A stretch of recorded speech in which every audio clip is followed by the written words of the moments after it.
Ya, jangankan nafkah zahir, ilmu agama aja kalau kita nggak ajarkan kepada keluarga kita, anak-anak kita, itu jadi penyebab kita terjerumus di dalam api neraka.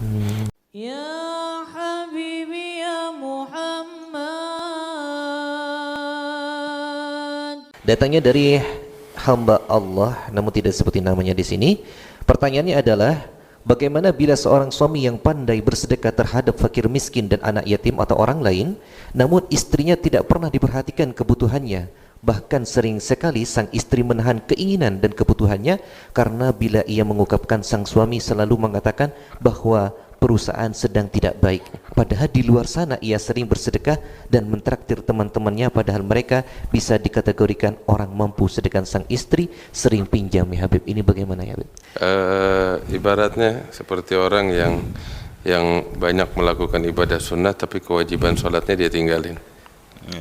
Ya, apa artinya orang melakukan ibadah sunnah yang banyak sedangkan sholat 5 waktu yang diwajibkan nggak dia jalankan? Sama seperti itu, dia tunaikan sedekah-sedekahnya yang sunnah sedangkan keluarganya, istrinya yang wajib dia nafkahi, dia nggak nafkahi dengan benar, yaitu hal yang betul-betul tercela. Allah Subhanahu wa Ta'ala nggak akan menuntut kita di hari kiamat kenapa kita nggak bersedekah, nggak bakal nuntut kita. Tapi yang bakal dituntut oleh Allah Ta'ala kenapa kita nggak nafkahin istri kita, anak kita. Mereka kewajiban yang Allah pikulkan kepada kita sekalian. Sebab ketika kita mengatakan gobiltu tazwijaha wa nikahaha, kita harus tahu konsekuensinya. Di antara konsekuensinya itu adalah kita kewajiban memberikan nafkah kepada mereka zahir dan batin. Dan itu bagian dari kewajiban. Ya, jangankan nafkah zahir, ilmu agama aja kalau kita nggak ajarkan kepada keluarga kita, anak-anak kita, itu jadi penyebab kita terjerumus di dalam api neraka. Berapa banyak orang yang ibadahnya hebat luar biasa tapi dia abaikan pendidikan istrinya, anaknya, keluarga yang wajib dia didik, ya.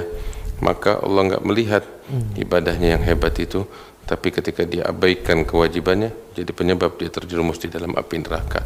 Demikian halnya juga dengan kewajiban memberikan nafkah. Masya Allah. Ada tambahan dari antum Ustaz? Bisa kita manfaatkan Habib Ahmad, kita buat perbanyak pertanyaan untuk kepada beliau. InsyaAllah. Nah, kita angkat kembali datanya dari Ahina Arif di Banjarnegara. Pertanyaannya adalah Ustaz, bagaimana cara atau amalan agar terhindar dari was-was supaya teman saya yang sangat was-was sekali katanya Ustaz. Memang sering ditanyakan tentang was-was ya. Dan ini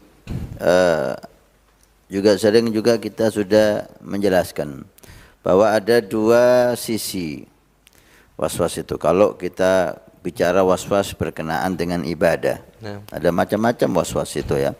Kalau was-was itu berkenaan dengan ibadah, was-was terhadap najis, was-was terhadap niat, was-was dalam sholat dan seterusnya, ini ada dua hal. Satu sisi ini menunjukkan bahwa Anda ini orang saleh, karena syaitan tidak mampu lagi mengganggu Anda untuk menjauhkan dari ibadah, sehingga syaitan mengganggu Anda, ibadah Anda dijadikan was-was. Berarti Anda orang saleh. Dari sisi yang lain, orang yang was-was itu kebanyakan dia sedikit ilmu, sehingga dia tidak memahami pendapat-pendapat ulama yang membuat dia lebih nyaman untuk ibadah. Walhasil was-was tidak dihimbau dan harus dihindari. Cara mengobati was-was dengan meninggalkan was-was. Mengobatinya dengan meninggalkan was-was.